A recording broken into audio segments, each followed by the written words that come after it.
kind of daydreaming about how the bulb of a flower with the stem looks like a lollipop, and I wanted to make the stick grow a plant. And it was just a basic kind of daydream. And years later, I was telling my wife about the idea, and she's like, let's try and make that real. And so we did.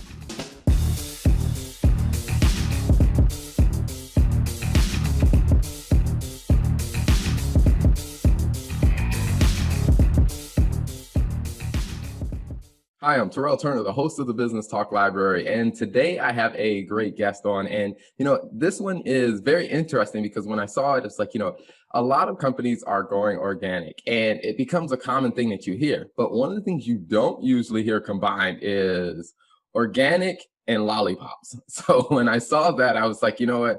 I definitely need to connect with Brennan to have him on to talk about his business. So welcome to the show, Brennan. Thank you for having me. Absolutely. Now, before we jump into talking about your business, tell us what was your background before starting Umbrella? I grew up like a lot of other entrepreneurs with the lemonade stands and just really fascinated by business. A lot of family members, small business owners, and also very interested in sustainability and the environment.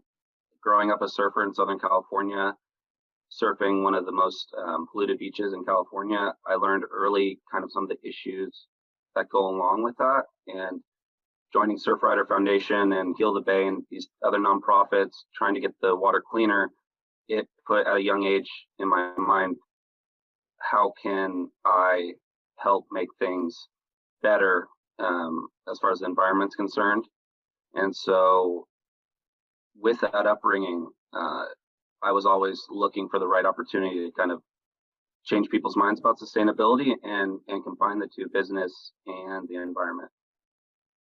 Nice, nice. And I think that this is always interesting to hear, like I said, entrepreneurs that their business was a combination of, like I said, a deep-seated passion that they had that's not directly related to business, where it's just like, hey, your passion for wanting to solve a problem, a non-business related problem, but figuring out how to weave the two together. So how did that journey kind of unfold to where Umbrella was the one that you said, hey, you know what, this is the one, this is the idea that we want to move forward with? So I grew up gardening a lot with my grandma, and I was watering my own tomatoes a few years after she had passed, and it brought back all these memories of this time spent in the garden.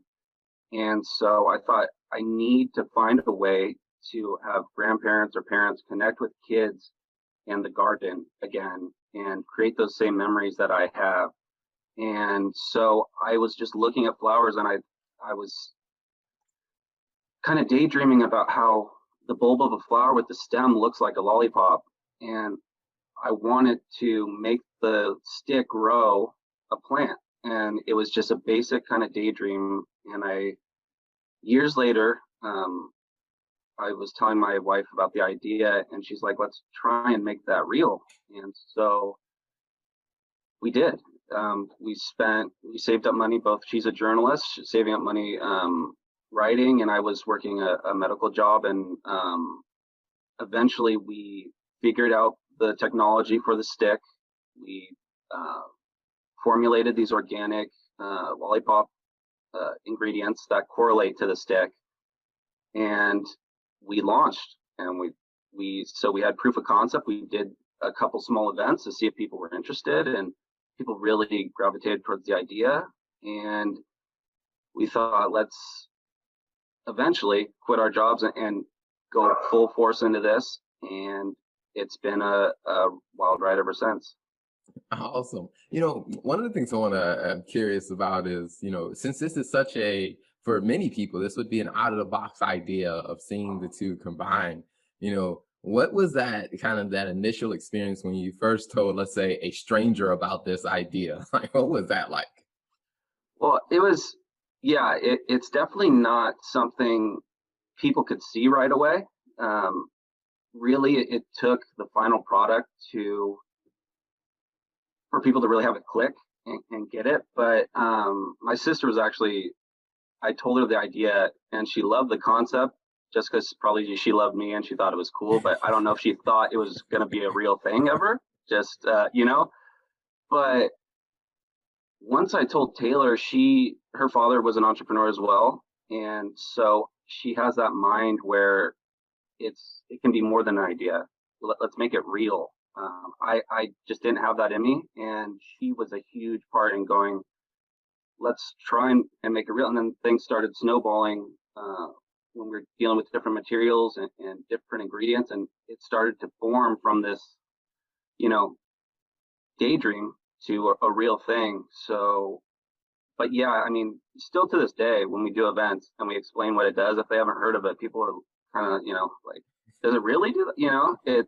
It's still kind of a strange thing for a lot of people, but that's what we're into. We're into disrupting, and we're into creating disruptive products and making products that are interesting, that can do more than just be a lollipop. We make really awesome organic herbal lollipops, but let's do something extra. Let's make it an event and an experience. So that's what we like to do.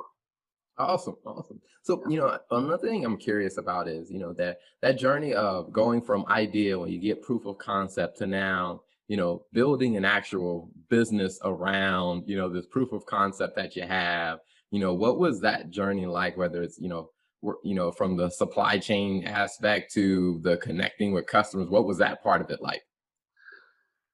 Very difficult because when you do try and do something different, it's very hard to find the right co-packer, the right materials, it's a lot of people are doing things, just a slight tweak on something that exists. So it's a little easier road. We kind of made it as hard on ourselves as possible by kind of doing everything different. Not many people were doing organic hard candy when we started. There's like one company doing it. Aesthetically, we wanted it to be this clear, beautiful lollipop, and you really can only do that one certain way. So that cut out a lot of people we could possibly work with. So yeah, it's really, we kind of created it all ourselves. And that takes a lot of time and effort, but you just have to keep digging.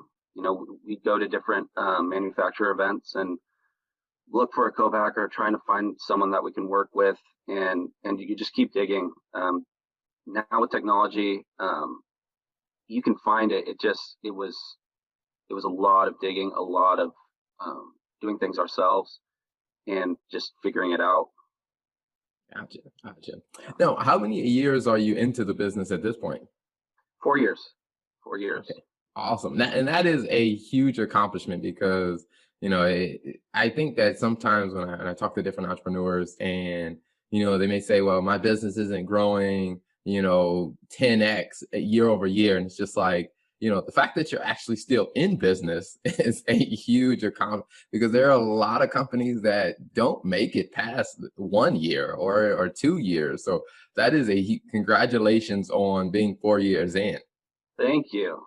Yeah, especially this year. We actually have grown this year. We were expecting a big year. Obviously, COVID changed those plans. We do work with a lot of big box retailers, so that changed things. But to not only survive, but to grow a bit, not as much as we would have liked, but yeah, we're just really thankful to be here. And yeah, you have to really appreciate just survival in these early years for sure. Awesome, awesome. Now, when someone is looking at one of the umbrella products, what's the experience? How would you explain to them, like, hey, here's the experience you're going to have with our product? We've created a product it's a beautiful product, but it's also really approachable. It's something where from the packaging to the flavors to the whole concept, it's just something where a customer has to be interested. I mean, you have to be interested, whether it's the beautiful patterns and way we've designed our packaging, to the actual product inside, growing a plant from your stick, the flavors, lavender, lemongrass, sage, marshmallow, unique flavors. It piques customers' interest. And if anything, you're not going to just walk past it. And that's what we really are looking to do, is to inspire and to make customers want to just engage with the product. Mhm. And I noticed that from when I saw you guys were featured in, was it the Food Network magazine? Yeah. Awesome. Well, congratulations on that. And so if someone's interested in the product, where can they buy it, in stores or online, or how can they get their hands on the product? So our website is umbrellaorganics.com. Same with all social, Umbrella Organics. And then in stores, we're sold with Nordstrom, Macy's, Bloomingdale's, Urban Outfitters.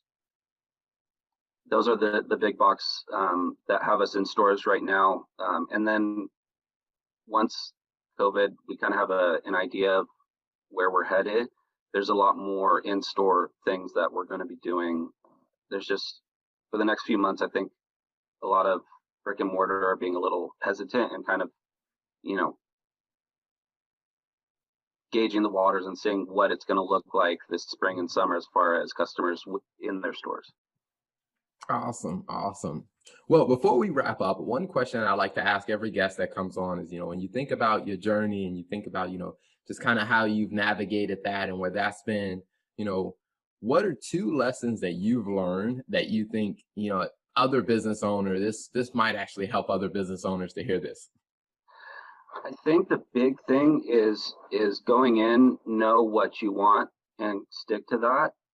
I think it's a 60-hour plus a week deal, and if you don't want that, that's totally okay. But just know what you want going in. If it's a side hustle or if this is really something you want to make your full-time gig. Because once you're in, and it's really difficult to make things work. Just kind of dipping your toes in. You can do that for a bit, figure out, this is something the market wants. This is something people are interested in. But at some point, you got to make the leap. And if you're not interested in doing that, know that, and just be patient. We have not raised any money. We've self-funded and bootstrapped the whole way, and we did that because we were interested in owning our 100% of our company and growing organically. And so kind of knowing what kind of path you're on and what the trajectory is. And things change and things evolve, but I really think trusting yourself, trusting your gut, and going, this is what I want and this is my vision, and sticking to it is really important. Awesome. Awesome. Well, Brennan, thank you so much for coming on the show, for sharing your journey, your story, and sharing your wisdom with our audience. So thank you so much for being on the show. Thank you. Thank you for tuning in to the Business Talk Library. If you like our content, be sure to follow us on social media. And if you want to see more of our exclusive content, you can subscribe and become a member on patreon.com/Business Talk Library. Hey, the Business Talk Library is the place where business makes sense.